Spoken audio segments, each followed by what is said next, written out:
प्रभु ईसा मसीह में प्यारे भाइयों और बहनों, उपवास काल के छठवां हफ्ते में हम प्रवेश करने जा रहे हैं।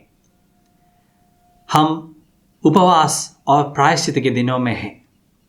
उपवास काल हमारे लिए एक वापसी है, उस प्रेममय ईश्वर की ओर वापस आने का एक समय।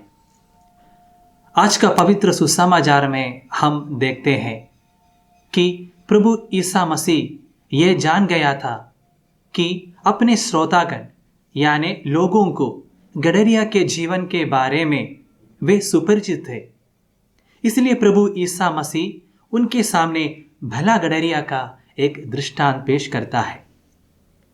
पुराने विधान में हम देखते हैं कि इस्राएल के पूर्व पितागण सब गडरिये थे, इब्राहिम, याकूब और मूसा आदि। इस्राएल के शक्तिमान राजा दाऊद राजा भी एक गडरिया था। जब दाऊद एक बालक था तब ईश्वर की प्रेरणा के अनुसार नबी सामुएल उसको चुनकर उसे इस्राएल के राजा के रूप में नियुक्त करता है। स्तोत्र ग्रंथ अध्याय 80 वाक्यांश 1 में हम पढ़ते हैं कि इस्राएली लोग ईश्वर को इस्राएल के चरवाहा कहकर पुकारता है।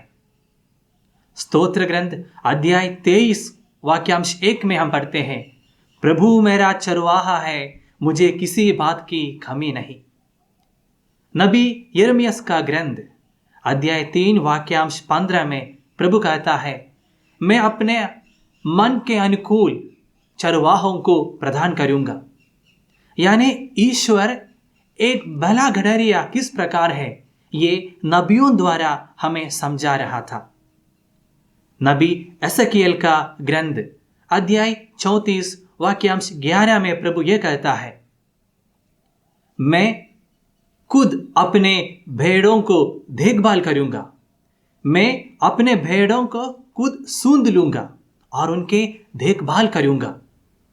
और वचन आगे कहता है कि चाहे भेड़ भटक जाए, लेकिन जिस प्रकार गडरिया उसको पता लगाने के लिए चलता है, उसी प्रकार मैं अपने खोए हुए भेड़ों को ढूंढने के लिए निकलूंगा। प्रभु ईसा मसीह वो भला गडरिया है जो अपने खोए हुए भेड़ों को ढूंढने के लिए निकला। आज का इस दृष्टांत द्वारा प्रभु ईसा मसीह अपने आप को एक भला गडरिया और भेड़शाला का द्वार मानता है।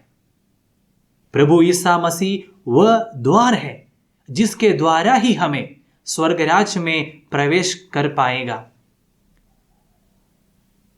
प्रभु ईसा मसीह ने यह कहा कि भला गडरिया अपने भेड़ों के लिए अपना प्राण दे देता है।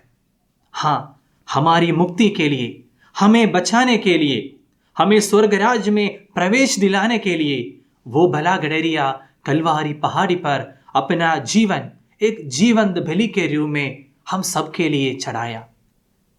भला गडरिया अपने दोनों हाथ फैलाते हुए सारी मानव जाति की मुक्ति के लिए अपना बलि चढ़ाया, ताकि हम सब एक झुंड हो जाए और हमारे लिए एक ही गडरिया।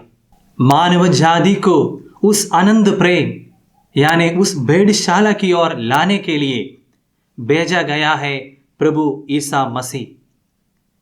हम सब एक भला गडरिया बनने के लिए बुलाए गए हैं। हमारे परिवारों में, हमारे समाज में रहने वाले लोगों की या जरूरतमंद लोगों की उन्नति, उनके संरक्षण, उनकी खुशी, अगर ये सब हमारा कर्तव्य है, ये समझते हुए हम आगे आएंगे, तब हम एक भला गडरिया बन जाता है। इस संसार के माया मोहों के पीछे भागकर रास्ता से भटके हुए लोगों को और अपने स्वार्थता के पीछे भागकर जीवन के उस रास्ता से भटके हुए लोगों को वापस बुलाने के लिए वो भला गडरिया आज भी हमारे पीछे पीछे आते हैं। हाँ, वो भला गडरिया आज भी इस पवित्र बलिवेदी के सामने, पवित्र मिस्सा बलिदान में, पवित्र परम प्रसाद के रूप में आज भी विराजमान है। हाँ मेरे प्यारे भाइयों और बहनों, संत पापा फ्रांसिस इस उपवास काल में हमें 3 बातें याद दिलाते हैं। पहला बात यह है कि हमें ईश्वर के साथ खड़ा रहना है। हमारे इस व्यस्त जीवन शैली के बीच में भी कुछ पल ईश्वर को देने के लिए हम कोशिश करें। जब हम ईश्वर के निकट आएंगे, ईश्वर के साथ कुछ समय बिताएंगे, तब हम ईश्वर द्वारा मिले गए अनगिनत वरदानों को हम ईश्वर को धन्यवाद दे पाएंगे।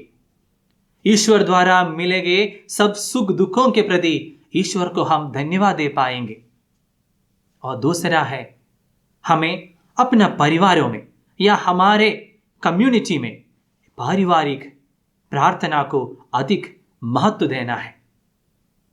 ईश्वर ने कहा, जब तुम मेरे नाम पर एकत्र होकर मुझसे जो कुछ मांगोगे वो सब मैं तुम्हें प्रदान करूंगा।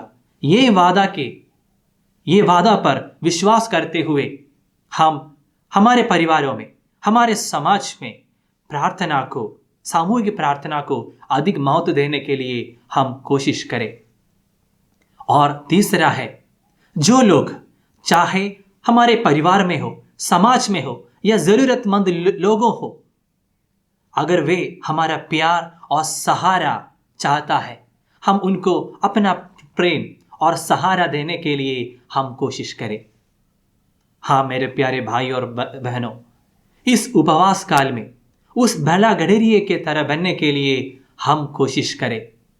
एक सच्चा जीवन जीकर इस उपवास काल में ईश्वर के निकट रहकर, ईश्वर की दृष्टि में मूल्यवान बनकर एक जीवन जीने के लिए हम कोशिश करें। ईश्वर हम सबको आशीष दे, पिता, पुत्र और पवित्र आत्मा के नाम पर। आमीन।